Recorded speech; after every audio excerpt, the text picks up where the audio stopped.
Hello, entrepreneur. We're still talking about money. I didn't forget. I know I kind of slacked off for a minute, but I'm back. I did not forget about you. And I wanted to talk about those multiple accounts. So, remember, we have been talking about money. That's first of all. And I will say it every time that we talk.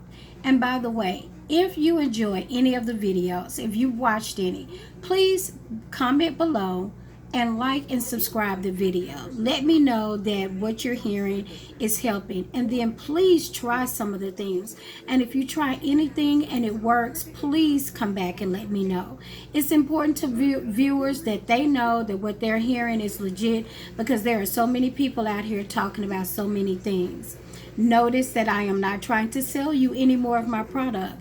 Hey, I am a bookkeeper. I prepare taxes. I also help people. I do financial consulting and business consulting. And when you use some of the tools that I provide, if you use them correctly, and you'll keep building, and you will need my services. And so that's the reason why I do share and say what I say, and why I offer the things. I also have an ebook that will be coming out soon, and don't worry. It gives you all of the things that you need, entrepreneur, all of the reasons why bookkeeping helps you, and you don't have to pay for it either. Trust me, if you soak in and get any of this information that I'm putting out here, you're going to want my services, because you'll be so busy making money, you'll need somebody to help you count it and manage it. And that's where I come in. So let's get back to those multiple accounts. Money is a magnet. It is attracted to itself. So you want to have multiple accounts. You want to have money that you do not touch all the time. That is so important. It does a couple of things. It builds discipline, number one. It helps you to not live literally paycheck to paycheck. That lets you know that there is a portion of your money out there that you have not touched, that you have not spent, which means that you don't have to use all that you make. That is so important. Living and getting to that point is invaluable. Secondly, money is a magnet. It is attracted to itself. So if you can hold on to some of it, you'd be surprised just how easy it will start to accumulate, and it will start to grow. Because now money in your hands is not just a door, a push door, or French doors that just go in and out. Now you have set up a system that allows you to hold on and to retain the things you work so hard for. Think about it. Some of you go out and you work 40 and 50 hours at a job with people that you cannot trust. You're always watching your back, and yet you do not take care, or you're not a good steward over the thing that you work so hard to get. These lessons and these little tools are going to help you to become a better steward.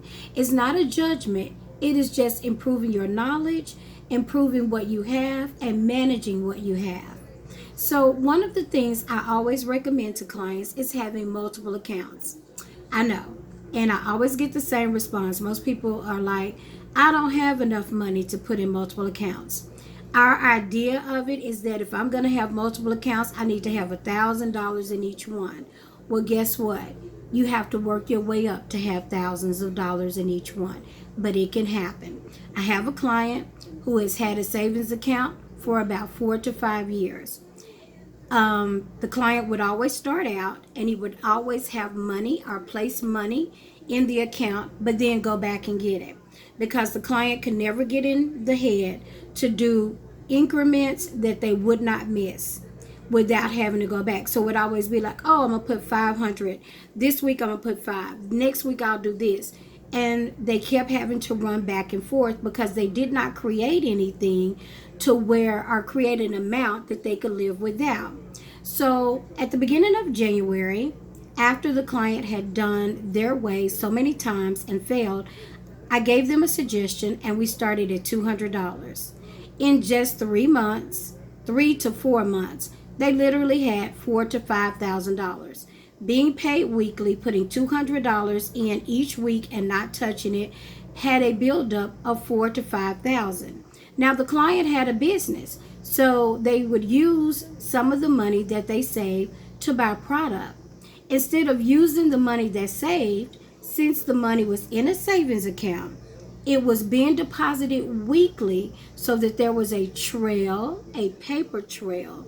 We were able to open up and get a line of credit, which means they borrowed against money that was already theirs. See, next level stuff.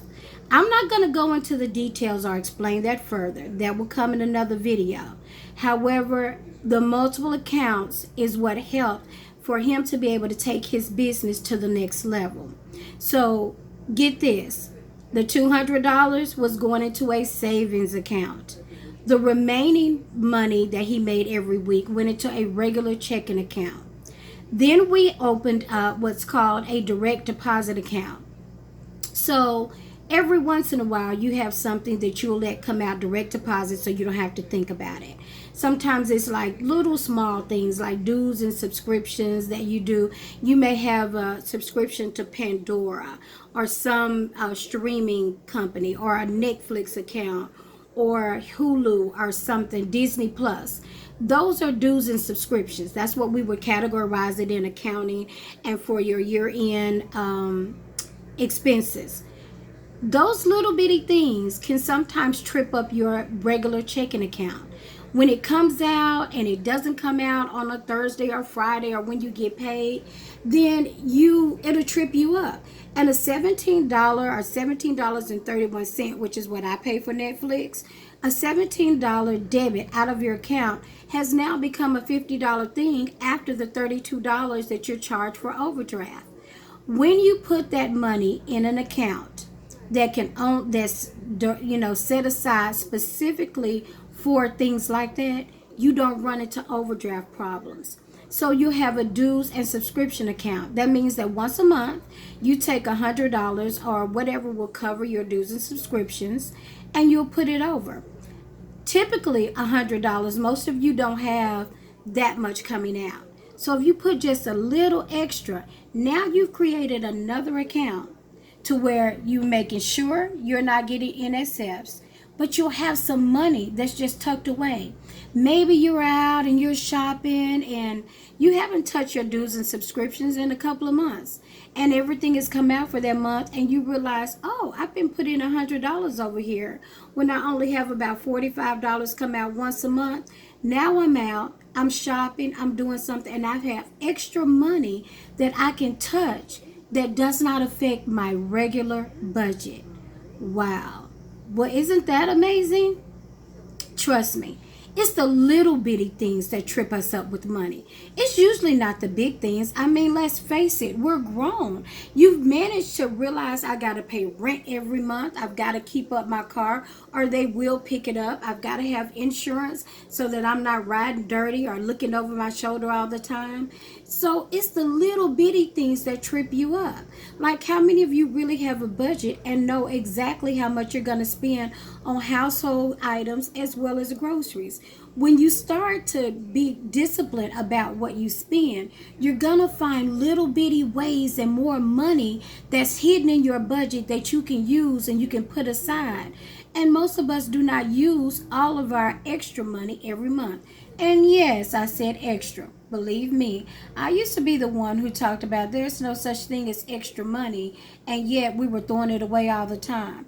$2 at a vending machine, $1 for a Coke, 75 cents for chips, or $30 for a makeup palette, or $20 to go out to eat on a Friday, or $10 drinking. Well, that's won't buy you much of a drink, but $20 drinking with your girlfriends.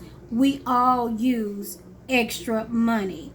Now, what we're learning is how to create extra money in our budget that will not throw us off from week to week, bi-weekly, monthly, and you won't always be suffering and in the negative. Back to our multiple accounts. Remember, one account, your regular checking. Maybe you have your checking or your paycheck direct deposited to that account.